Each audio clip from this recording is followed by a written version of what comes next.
मैं आपका आभारी हूँ कि आपने नगरीय विकास की मांग पर मुझे अपनी बात रखने का मौका दिया। आज की इस चर्चा की शुरुआत में ही सांगानेर से आने वाले माननीय सदस्य ने गुलाब कोठारी साहब की याचिका पर राजस्थान उच्च न्यायालय के निर्णय का जिक्र किया और उसके माध्यम से राजस्थान की मौजूदा सरकार को कटघरे में खड़ा करने का प्रयास किया। सभापति महोदय, एक राजनीतिक कार्यकर्ता के रूप में मैं ऐसा समझता हूं कि जो सनातन धर्म में वेदों का महत्व है, इस्लाम में कुरान का महत्व है, ईसाई धर्म में बाइबल का महत्व है, नगर नियोजन के लिहाज से जो राजस्थान उच्च न्यायालय की खंडपीठ ने गुलाब कोठारी साहब की याचिका पर जो एक विस्तृत जजमेंट दिया है, नगरीय विकास में वो ही महत्व उस निर्णय का है। माननीय सभापति महोदय, एक एक बिंदु पर बहुत विस्तार से, बहुत सिलसिलेवार खुलासा करते हुए वो निर्णय राजस्थान उच्च न्यायालय ने दिया है। 2017 में वो निर्णय आया, क्या हुआ? आज तो मौजूदा सरकार को आप कटघरे में खड़ा करने का प्रयास कर रहे हैं, लेकिन 2017 के उस निर्णय की पालना करने की बजाय उस निर्णय को चुनौती देने के लिए सर्वोच्च न्यायालय में कौन गया था? माननीय सभापति महोदय। और उसके बाद सर्वोच्च न्यायालय ने, माननीय सभापति महोदय, राजस्थान सरकार का पक्ष सुना और 15 मई को एक लार्जर बेंच राजस्थान हाईकोर्ट की गठित की कि उस हाईकोर्ट की खंडपीठ के फैसले के खिलाफ जो राजस्थान सरकार सर्वोच्च न्यायालय में आई है, उन इश्यूज को ये राजस्थान उच्च न्यायालय की लार्जर बेंच सुने। माननीय सभापति महोदय, कई महीनों तक लगातार सिटिंग करके राजस्थान उच्च न्यायालय की लार्जर बेंच ने भी राजस्थान सरकार को सुना। और मुझे अफसोस है कि जो सांगानेर से आने वाले माननीय सदस्य कह रहे थे, इनकी सरकार ने, वसुंधरा राजे की सरकार ने, बीजेपी की सरकार ने गुलाब कोठारी साहब के उस निर्णय पर को शून्य करने के लिए जितने नोटिफिकेशन जारी किए थे, वो सारे 2018 के अंदर हाई कोर्ट की लार्जर बेंच ने निरस्त कर दी। माननीय सभापति महोदय, इस कोरोना काल में सबसे ज्यादा संक्रमण हुआ तो फेफड़ों के अंदर हुआ, और कोई भी आदमी डायग्नोस हुआ पॉजिटिव तो भी लोगों ने उसको ये सलाह दी कि एक बार जाके अपना सीटी स्कैन करवा दो। और वो अपने लंग्स का सीटी स्कैन करवाया, उसमें जब मालूम पड़ता है कि भाई कितने पॉइंट आए तो पता चलता कि कोरोना ने संक्रमण कितने किए।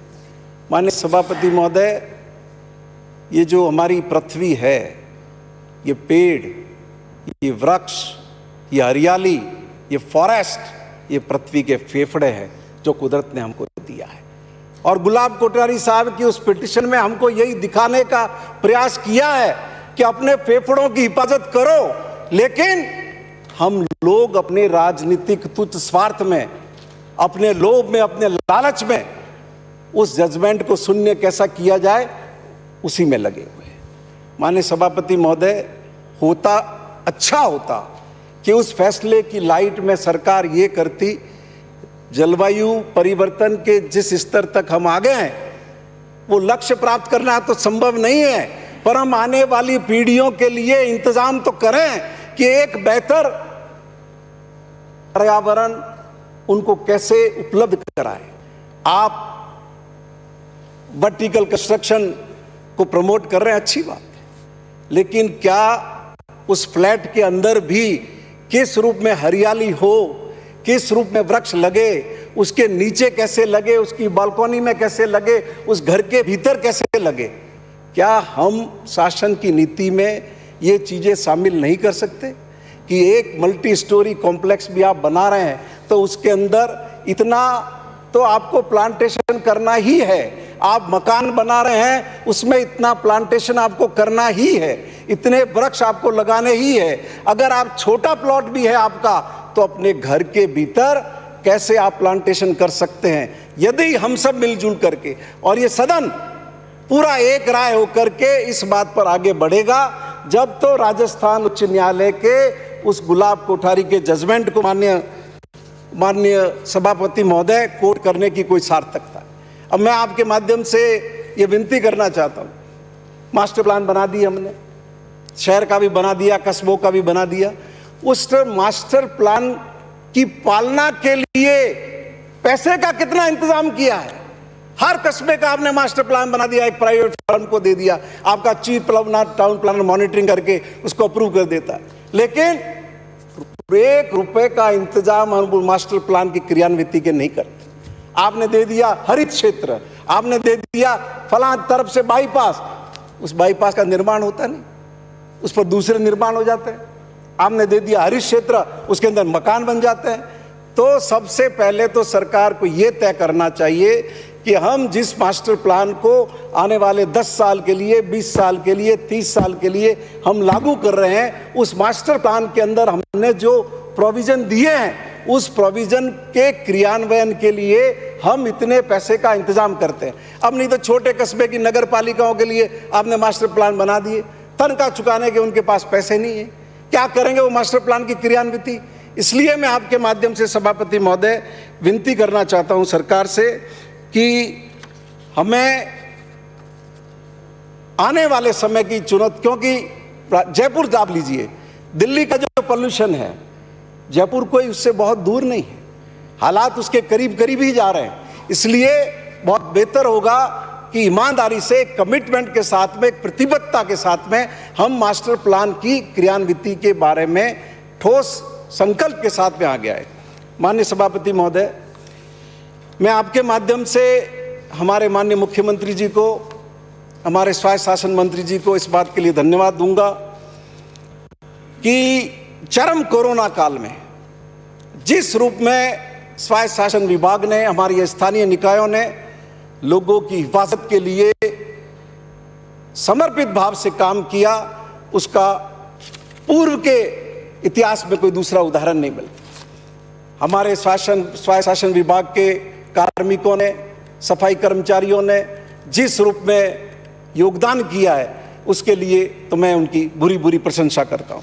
और जो मुख्यमंत्री महोदय ने एक आह्वान किया था, कोई भूखा न सोए, स्वायत्त शासन विभाग ने, चाहे कई दूर से पैदल चल करके लोग आ रहे हो, दूसरे प्रदेश के लोग आ रहे हो, लेकिन राजनीतिक नेतृत्व की भावना के अनुरूप जगह जगह पर कैंप लगा करके, अस्थायी शिविर लगा करके, कोई बिल्डिंग्स दूसरे लोगों की लेकर के न केवल उन लोगों के रहने का प्रबंध किया, बल्कि उनके भोजन का भी प्रबंधन किया, और ये कठिन समय उनकी मेहनत से, उनके सहयोग से निकल सका। हमारे जिला प्रशासन क्या होता है, नगर पालिका को आदेश देता है, नगर परिषद को आदेश देता है कि तुम्हें ये व्यवस्था करनी है, और वो व्यवस्था बेचारे करते हैं, चाहे उनके संसाधन किसी भी रूप में हो, चाहे जन सहयोग लेना पड़ा हो, चाहे दूसरी स्वयंसेवी संस्थाओं को तैयार करना पड़ा हो। लेकिन इस बात में कोई शक नहीं है कि पूरे राजस्थान के अंदर कोरोना काल में एक भी व्यक्ति भूखा नहीं सोया, चाहे वो हमारे स्टेट का हो, चाहे स्टेट के बाहर का हो। और इसके अलावा भी जो लोक जागृति अभियान स्वायत्त शासन विभाग ने चलाया, चाहे कोरोना के बांटने का अभियान चलाया हो, चाहे जगह जगह स्टिकर लगाने का अभियान चलाया हो, माननीय सभापति महोदय, कठिन समय होता है तब परीक्षा होती है। और मैं कह सकता हूं कि न केवल राजस्थान सरकार बल्कि हमारा यह स्वायत्त शासन विभाग भी उस परीक्षा पर पूरी तरह से खरा उतरा है। माननीय सभापति महोदय, मैं माननीय मुख्यमंत्री जी को इस बात के लिए भी धन्यवाद देना चाहता हूं कि उन्होंने 8 रुपए के अंदर इंदिरा रसोई का भोजन उपलब्ध कराया है। माननीय सभापति महोदय, मैं स्वयं कई स्थानों पर गया हूं, मेरे खुद के विधानसभा क्षेत्र में गया, खुद मैंने खाना खाकर देखा, लोगों से पूछ करके देखा, बल्कि कई लोग तो जो साधारण तबके से आते हैं, कई हमारे बुजुर्ग तो इस तरह के हैं जो अपना दोनों टाइम का खाना घर होते हुए भी इन इंदिरा रसोई में भी ही खाते हैं। तो एक गुणवत्तापूर्ण स्वादिष्ट भोजन जो आपने उपलब्ध कराया है, और खास तौर पे जो नगर परिषद के क्षेत्र है जिसके अंदर तो आपने 3-3 जगह पर ये रसोई खोली है। जैसे सिरोही के मैं हॉस्पिटल का आपको जिक्र करना चाहूँगा, 2-3 बार मेरा जाने का अवसर हुआ और मैंने पेशेंट से भी बात की, लोगों से भी बात की, तो एक जो सेटिस्फेक्शन लेवल है बहुत बेहतरीन है। तो मैं आपके माध्यम से मंत्री महोदय से विनती करूँगा कि इस इंदिरा रसोई का जो आपका प्रकल्प है उसको और बढ़ाने की ज़रूरत है और उसको ऊंचाई पर ले जाने की ज़रूरत है, और इसमें आप संख्या बढ़ाएंगे तो और ज़्यादा संख्या में लोग लाभान्वित हो सकेंगे। माननीय सभापति महोदय, मैं राजस्थान सरकार का इस बात के लिए भी धन्यवाद दूंगा। प्रजातंत्र में चुनाव लड़ने का सबको अधिकार है, जो आदमी वोटर है उसको चुनाव लड़ने का हक मिलना चाहिए। पर कई बार ऐसी परिस्थितियां होती है माननीय सभापति महोदय कि बहुत लोग तमाम गुण होने के बाद भी शिक्षा नहीं प्राप्त कर पाते, पारिवारिक परिस्थितियां नहीं होती है, हालात घर के नहीं होते, और इस कारण से वो फॉर्मल एजुकेशन पूरी नहीं ले पाते हैं। तो हजारों की तादाद में वो लोग वंचित थे। आपने उस शैक्षणिक योग्यता के प्रावधान को हटाया और सारे लोगों को चुनाव की प्रक्रिया में भाग लेने का मौका दिया। उससे वो लोग जो अपनी पारिवारिक परिस्थितियों के कारण शिक्षा नहीं प्राप्त कर सके थे, उनको भी माननीय सभापति महोदय चुनाव लड़ने का मौका मिला। माननीय सभापति महोदय, कई जगह पर बहुत बड़े बड़े वार्ड बने हुए थे जिनकी आप पूरी सेवा नहीं दे पाते थे, उन तक पहुंच नहीं पाते थे। राजस्थान की मौजूदा सरकार ने उन वार्डों को छोटा किया और ज्यादा संख्या में वार्ड बनाए, जिससे एक जनप्रतिनिधि अपने क्षेत्र के नागरिकों की भली भांति सेवा कर सकता है। अब जयपुर शहर आप लीजिए, इतना बड़ा, कोई मेयर बन जाता, उसको पता ही नहीं होता था कौन सा इलाका कहां पर है, उसके 5 साल निकल जाते थे और वो पहुंच नहीं सकता था, ना पहचान सकता था। आपने निर्णय किया, 2 टुकड़ों में इसको किया, जोधपुर में किया, कोटा में किया। इससे आपकी गवर्नेंस बेहतर होगी और लोगों की आप अच्छे से सेवा कर सकेंगे। मैं इस बात के लिए भी माननीय सभापति महोदय, मुख्यमंत्री जी को और माननीय मंत्री जी को धन्यवाद देना चाहूँगा कि आपने हमारे पत्रकार, हमारे साहित्यकार और जो लोग अवार्डी है हमारे अलग अलग स्तर के, उन सभी को भी रियायती दर पर आपने भूखंड देने का निर्णय किया। मैं आशा करता हूं कि सरकार के इस निर्णय को अधिकारी निचले स्तर पर जाकर के लागू करेंगे, जिससे सभी को जो सरकार की मंशा है उसके अनुरूप लाभ मिल सकेगा। माननीय सभापति महोदय, मैं आपके माध्यम से यह भी विनती करूंगा कि 2010 में सरकार ने एक फंड बनाया था, राजस्थान अर्बन डेवलपमेंट फंड। अभी पिछले 2 साल से इसका मुझे नाम सुनने को नहीं मिला। तो मैं आपके माध्यम से सरकार से विनती करूंगा कि जो 2010 में आपने स्थापित किया था 400 करोड़ की लागत से, अब आपने कर दिया उसको 1000 करोड़ का, लेकिन पिछले 2 साल में इस RUDF से हमें कोई पैसा मिला नहीं। सारे माननीय सदस्य बैठे हैं, किसी को मिला हो तो बता सकता है। तो मैं आपके माध्यम से विनती करूंगा कि स्वायत्त शासन विभाग पहले इस RUDF के फंड को ऑपरेट करता था, राजस्थान सरकार फिर से इस फंड को अगर कहीं बंद कर रखा है तो फिर से इसको सक्रिय करें, जिससे राजस्थान की नगर पालिकाओं में, जैसा मुझसे पूर्व वक्ताओं ने भी ये जिक्र किया कि पैसा नहीं है, तो जो माननीय मंत्री जी जहां भी समझे वहां वो पैसा उपलब्ध कर सके। माननीय सभापति महोदय, मैं आपके माध्यम से मंत्री जी से ये भी विनती करूंगा कि आप पूरे हिंदुस्तान के यूडी टैक्स का फिगर जुटाएं, किस शहर के अंदर कितना यूडी टैक्स मिल रहा है। उससे आपको पता चलेगा कि आप कहां पर खड़े हैं। भोपाल जैसा शहर जिसका यूडी टैक्स का कलेक्शन 200 करोड़ रुपए और जयपुर का कलेक्शन जो है मेरा ख्याल है 80 करोड़ रुपए है, 62 करोड़ रुपए है, तो बराबरी के शहर है। तो पूरे राजस्थान के संदर्भ में आपको ये देखना चाहिए कि आप यूडी टैक्स को उस लेवल पर कैसे लाएं जिससे आप शहर के लोगों की जरूरतों को पूरा कर सकें। मैं आपके माध्यम से यह भी विनती करूंगा कि सरकार को यह भी पता नहीं है कि उसकी जमीन कहां पर है। मैं खुद स्वायत्त शासन मंत्री से व्यक्तिगत रूप से मिला था और मैंने उनको उनको बताया था कि जयपुर में इसी जगह पर आपकी प्रॉपर्टी पड़ी हुई है और लोग इस पर काबिज है। और माननीय सभापति महोदय, जैसे ही उन्होंने हरकत उस पर शुरू की, नेता लोग पहुंच गए। तो जब तक आप इस दृढ़ता से आगे नहीं आएंगे कि आपकी अपनी प्रॉपर्टी जिस जगह पर है, चाहे जयपुर हो चाहे जोधपुर हो, मैं दावे से कह रहा हूं 1 लाख करोड़ की संपत्तियों पर, आपकी संपत्तियों पर शहरी क्षेत्र के अंदर लोगों के कब्जे हैं। तो आप हिम्मत दिखाइए। आपके हम कई बार कहते हैं, पक्ष भी कहता है, प्रतिपक्ष भी कहता है कि हमारी माली हालत वैसी नहीं है कि हम विकास की, लोगों की उन अपेक्षाओं को उस रूप में पूरा कर सके। आपकी अपनी संपत्ति पड़ी हुई है, उसको तो आप कब्जा करिए, उसका तो उपयोग करिए। और माननीय सभापति महोदय, मैं आपके माध्यम से माननीय मंत्री जी को इस बात के लिए भी धन्यवाद दूंगा कि आपने पृथ्वीराज नगर में लोगों की लंबे समय से जो समस्या थी उसका आपने समाधान किया। हम जब मैरियट होटल में थे, माननीय सभापति महोदय, आप भी थे, आपको याद होगा, माननीय मुख्यमंत्री जी ने वहीं से बिसलपुर के पेयजल के उस 563 के प्रोजेक्ट का शिलान्यास किया था।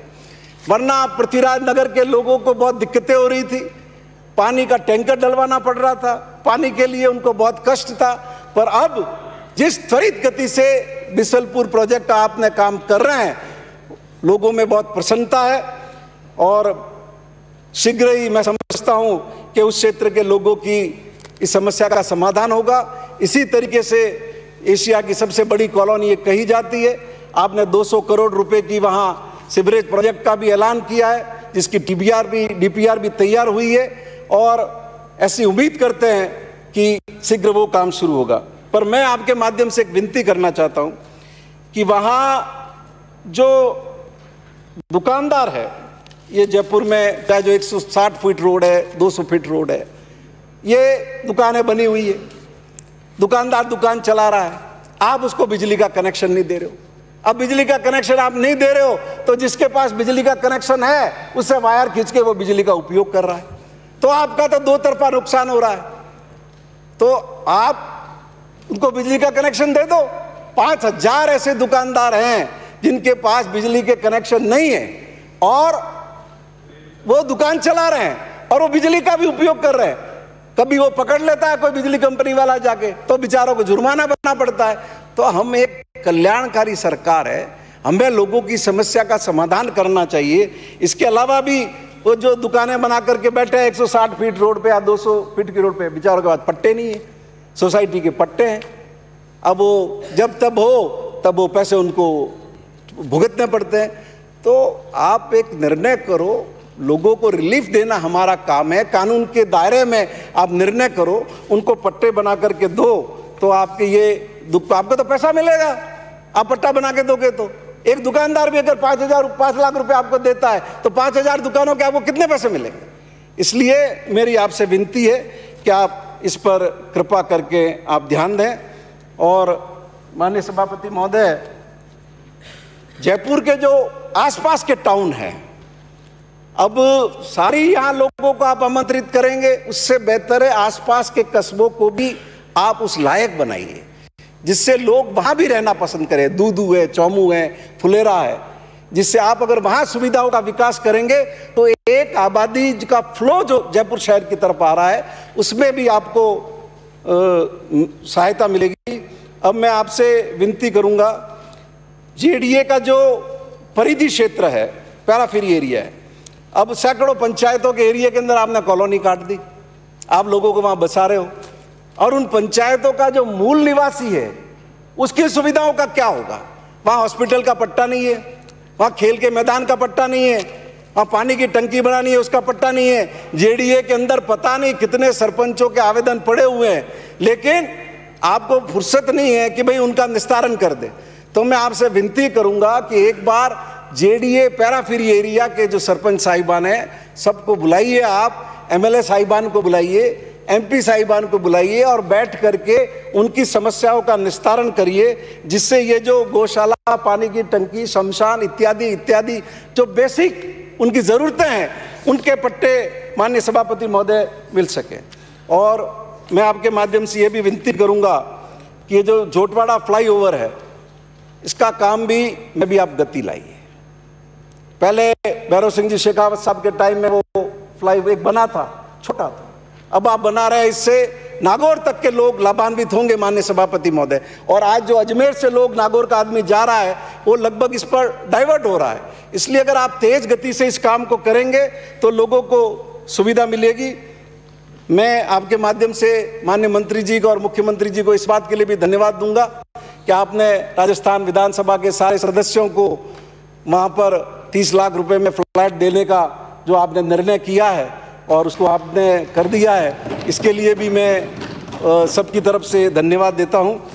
माननीय सभापति महोदय, मैं आपके माध्यम से विनती करना चाहूँगा कि छोटे कस्बे जो हैं उसमें सरकार, राजस्थान सरकार और प्रतिपक्ष के नेता बैठे हुए हैं, भारत सरकार को सोचना चाहिए। जो अर्थव्यवस्था जिस रूप में प्रभावित हुई है, पहले नोटबंदी के कारण और फिर कोविड के कारण, साधारण आदमी के पास काम नहीं है। मैं सिरोही की मेरे कस्बे की बात करता हूँ, शिवगंज की बात करता हूँ। शहर के अंदर लोग बड़ी संख्या में बेरोजगार हैं। आप कृपा करके शहरी रोजगार योजना लाइए। मुख्यमंत्री जी ने प्रधानमंत्री जी को भी 3 बार पत्र लिखे हैं। मैं प्रतिपक्ष के नेता से भी विनती करूंगा और प्रतिपक्ष के नेता के माध्यम से भारतीय जनता पार्टी के 25 सांसदों से विनती करूंगा कि आप उन्हें समझाइए, प्रधानमंत्री जी को, कि लोगों के जीवन से बढ़कर कुछ नहीं है। अगर उनके बच्चों का हम ध्यान नहीं रखेंगे, स्टेट ध्यान नहीं रखेगा, तो कौन ध्यान रखेगा। इसलिए मैं आपके माध्यम से विनती करता हूं कि शहरी रोजगार योजना शुरू की जाए। अब मैं एक बात और माननीय मंत्री जी के ध्यान में आपके माध्यम से लेना चाहता हूं। प्रधानमंत्री आवास योजना, स्वीकृत आवास है 78,187 और निर्माण प्रारंभ हुआ है 5,909। आवास पूर्ण हुए मात्र 360। माननीय सभापति महोदय, बहुत चिंता का विषय है। इस पर खास ध्यान देने की जरूरत है कि गरीब आदमी को, छोटे कस्बे के आदमी को कैसे उसको आवास मिले। सरकार की ये सर्वोच्च प्राथमिकता पर माननीय सभापति महोदय होना चाहिए। अभी कल मैं एक राहुल गांधी जी का ट्वीट देख रहा था। 2015 से 2019 के बीच में माननीय सभापति महोदय 399 लोग हमारे मुल्क में गटर की सफाई करते हुए मर गए। अब मैं चाहता हूं कि हमारी सरकार राजस्थान में इस दिशा में त्वरित गति से काम करे।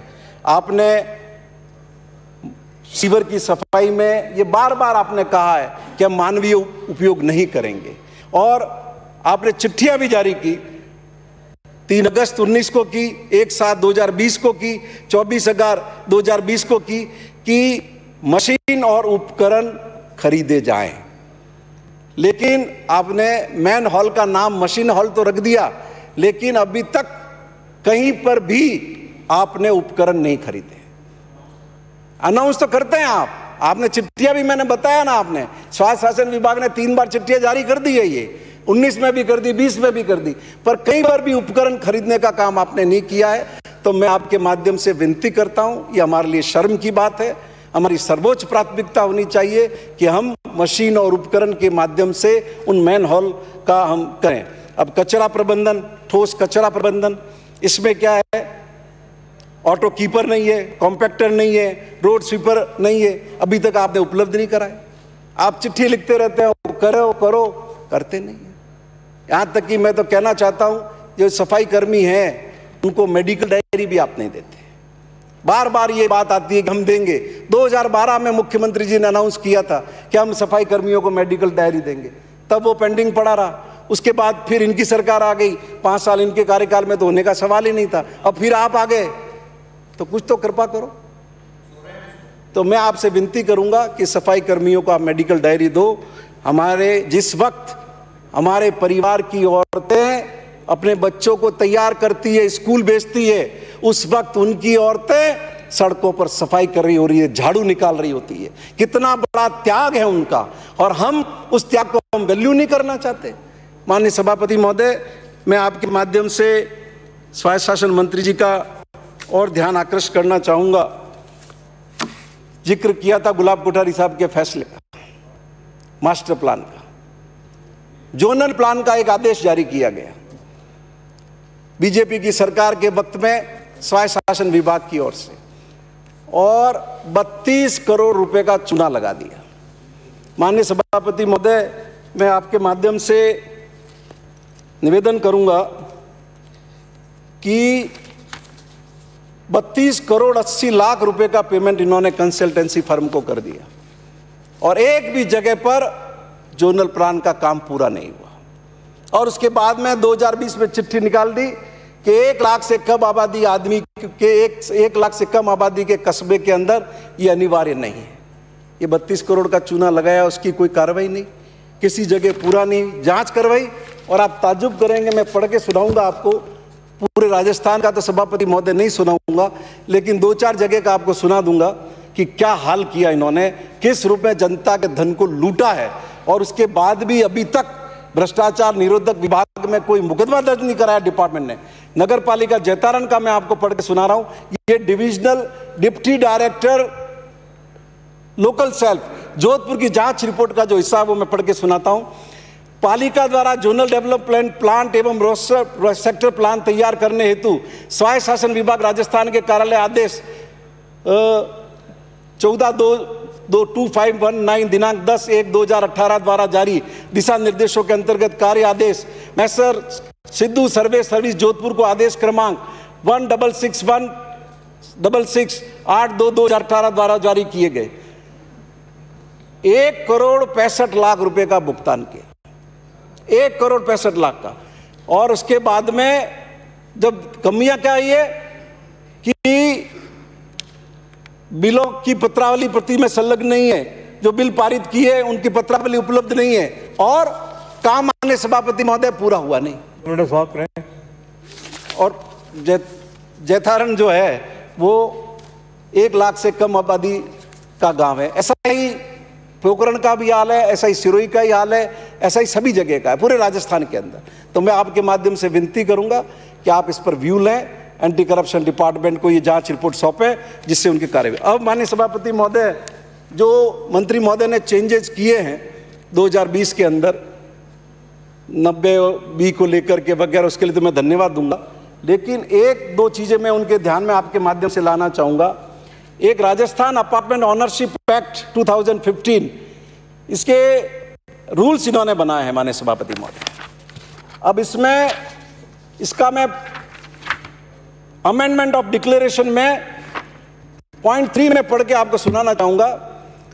The competent authority on receipt of the application under sub rule 2 shall issue a written notice to the association of the apartment owners of the building if such association has been duly formed, and shall also cause the publication of a public notice in 2 daily newspapers circulating in that locality inviting objections। आपने rule बना दिया, इसमें period नहीं लिखा, कितने दिन का notice दे रहे हो। और फिर दूसरा जो आप ये इसका पॉइंट 6 में आपको पढ़ के सुनाता हूं। Application to competent authority by promoter, allottee or transfer about intimation of transfer of apartment. The promoter, allottee or transferee shall file an application for one or more apartments transfer under the provision of subsection 1 of section 11 of the Act before the competent authority having the territorial jurisdiction in the Form 3, along with demand draft or banker's check of such fees as may be specified by the state government from time to time, and certified copy of the registered deed of such transfer। इसकी क्या जरूरत है? वो अपना flat बेचेगा, competent जो government से authorise है उसी के यहाँ भेजेगा, फिर आपको सूचना देने की क्या जरूरत है? आप क्यों किसी भी आदमी के लिए ज्यादा पेचीदगियां पैदा करते हैं? मुझे ऐसा लगता है कि जो अधिकारी है कहीं दूसरी जगह का स्टेट का उठा के यूं का यूं कॉपी करके चेपा करके इन्होंने रूल्स जारी कर दिए। अब माननीय सभापति महोदय, एक मैं बिंदु आपके माध्यम से और जानकारी में लाऊंगा। Rajasthan urban sector internship programme 2020 guidelines, ये तो अच्छा है आप कर रहे हो, उसके लिए तो आपको धन्यवाद है, लेकिन शब्दों का किस रूप में चयन करते हैं, पढ़ते भी या नहीं पढ़ते हैं, ताज्जुब है मुझे। इसमें ऑब्जेक्टिव्स एंड गाइडिंग प्रिंसिपल्स में लिखा है, डिपार्टमेंट में benefit from additional resources in the form of young talents which perspectives and their outputs which shall add to its policy formulation base. Output होना चाहिए, इनपुट होना चाहिए। फिर तो ये बिना पढ़े जिस रूप में माननीय सभापति महोदय करते हैं उसका मुझे ताजुब है। अब इसमें एलिजिबिलिटी इन्होंने जो रखी है वो मैं आपको पढ़ के सुना दूं। Indian students pursuing graduation, post graduation research courses in the university institution duly empaneled by the department and specializing in areas related to architecture, engineering, industry वगैरह वगैरह सब लिखा है।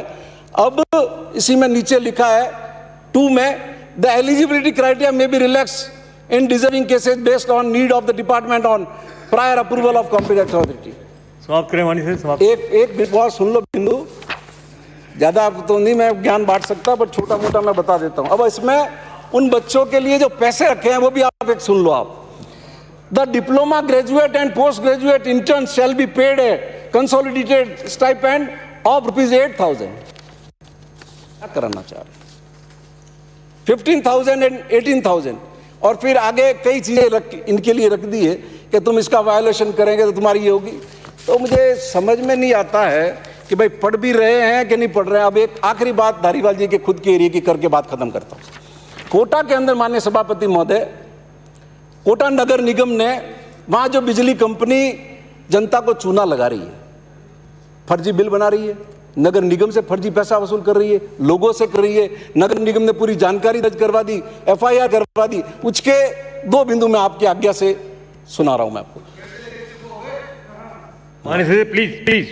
बारादरी किशोर सागर तालाब पर स्थित विद्युत कनेक्शन का वास्तविक उपभोग एवं मीटर के आधार पर बिल, ये नगर निगम कोटा की रिपोर्ट है, 34,500 रुपए बनता है, जबकि KEDL द्वारा 1,09,00,000 रुपए का बिल दिया गया। KEDL द्वारा विभिन्न 257 स्थानों पर स्वयं के स्तर पर विद्युत कनेक्शन मीटर स्थापित करके इनके बिल नगर निगम कोटा में भिजवा दिए गए। इन कनेक्शनों के लिए नगर निगम कोटा द्वारा कोई आवेदन नहीं किया गया। आप बताइए, समाप्त करें प्लीज। खुद स्वायत्त शासन मंत्री के क्षेत्र में ये हाल है, तो मैं आपके माध्यम से विनती करता हूं कि इनके खिलाफ जो FIR दर्ज हुई है उनके खिलाफ तो कार्रवाई करो। माननीय सभापति प्लीज प्लीज सहयोग करें। मैं इनकी बात का समर्थन करता हूं, क्योंकि सरकार अंकित नहीं होगा, मदन दिलावर जी का अंकित नहीं होगा। माननीय सभापति महोदय, आज मांग संख्या 29 के तहत नगर